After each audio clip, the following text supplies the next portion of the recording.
안녕하세요. 뉴스를 읽어드리는 남자 사이다 머니 뉴스의 소식통 리뉴입니다. 첫 번째 뉴스입니다.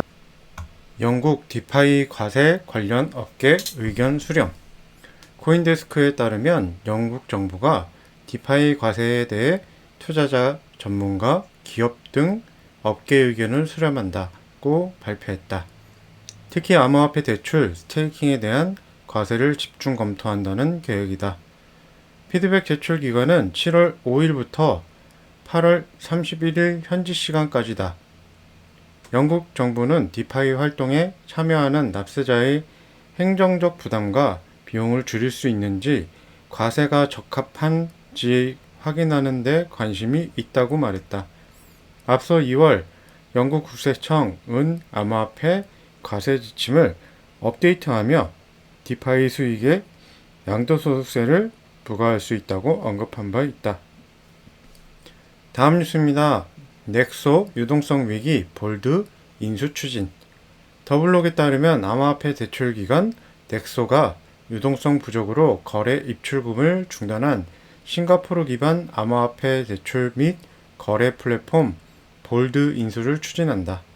넥소는 미디어에 볼드 지분 최대 100%를 인수할 계획이며 거래 조건 제안서에 서명한 상태라고 전했다. 이 제안서에 따라 넥소는 60일 기간에 독점 실사를 진행하게 된다. 넥소는 볼드의 우리에게 중요한 시장인 인도와 동남아시아에서 큰 잠재력을 갖고 있다고 이번 인수 추진 배경을 설명했다. 넥소는 지난 6월 셀시우스 인수도 추진한다고 발표한 바 있다. 다음 뉴스입니다. 비들 아시아 3년 만에 서울서 열린다. 비탈릭 부테린 등 참여. 크립토 서울이 3년 만에 비들 아시아 컨퍼런스를 오는 8월 4일에서 5일 서울 소피텔 엠버서더 호텔에서 개최한다고 밝혔다. 비들 아시아는 개발 중심 글로벌 컨퍼런스로 이더리움 창시자 비탈릭 부테린이 키노트 연사로 참여하고 코스모스, 폴리곤, 스타크웨어, 메사리 리서치, 에일리오, 세카이아, 캐피탈 등 다양한 블록체인 업계 플레이어들이 참여할 예정이다.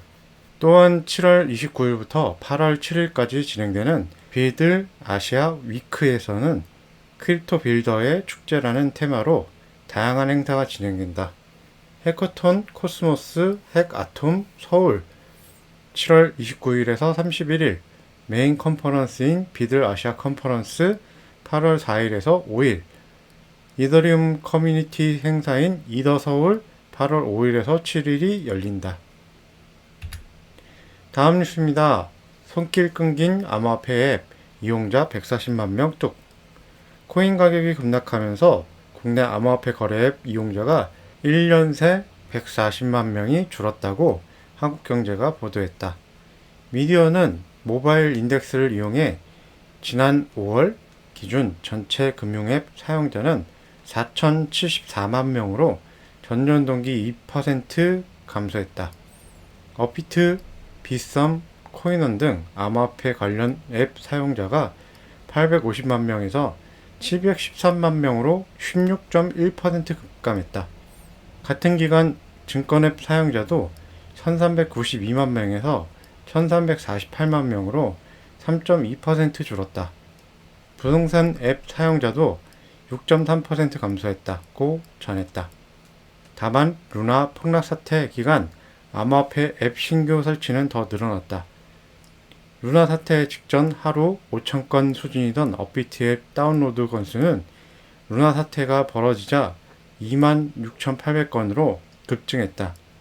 미디어는 이에 대해 막연한 기대의 투자자들이 몰린 영향으로 분석된다고 설명했다. 다음 뉴스입니다. 미 암호화폐 전문 변호사 콜롬비아 토지 등록 시스템의 XRPL 활용, 리플 엄청난 성과. 암호화폐 전문 미디어 데일리오들에 따르면 미국 로펌 호건앤호건의 파트너 변호사 제레미 호건이 최근 콜롬비아 정부가 토지 등록 시스템에 리플 기반 퍼블릭 체인 XRPL을 적용한다는 발표는 생각보다 엄청난 성과라고 말했다.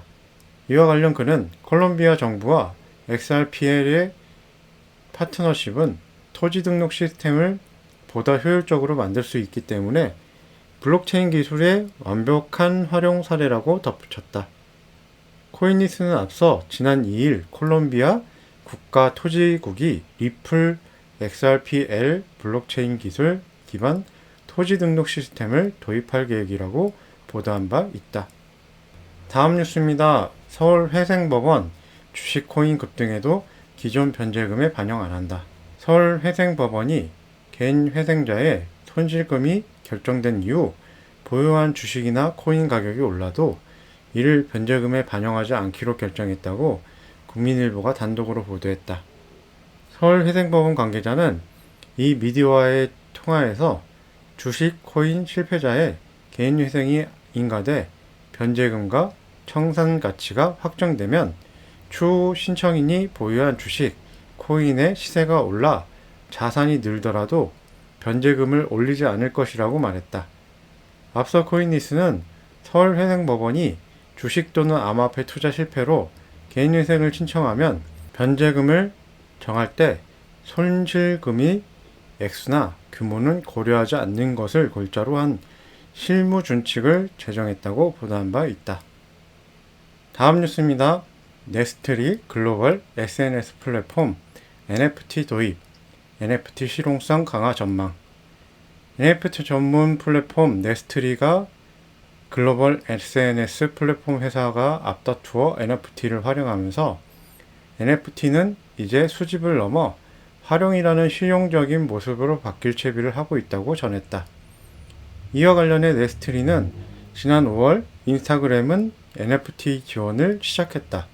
메타 역시 페이스북에 디지털 수집품을 지원하며 NFT와 SNS를 연결할 수 있는 서비스를 시작했다. 지난 22일 메타의 CEO 마크 주커버그는 전 세계 크리에이터들이 인스타그램에 NFT를 전시할 수 있도록 테스트하고 있고 이 기능은 페이스북에서 도입할 것이다.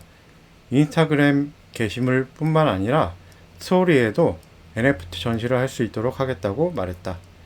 43억 명이 모두가 NFT를 활용하지는 않겠지만 SNS를 타고 NFT는 보다 대중과 친밀해질 것이라고 전망했다.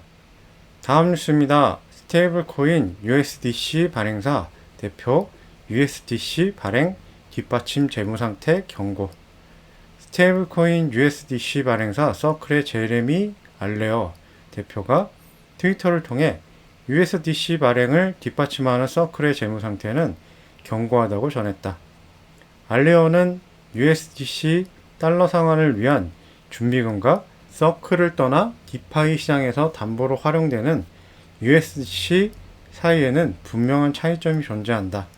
서클은 언제나 USDC를 1대1 비율로 미국 달러로 고객에게 상환할 수 있다고 전했다. 이상 뉴스를 다 읽어드렸고요.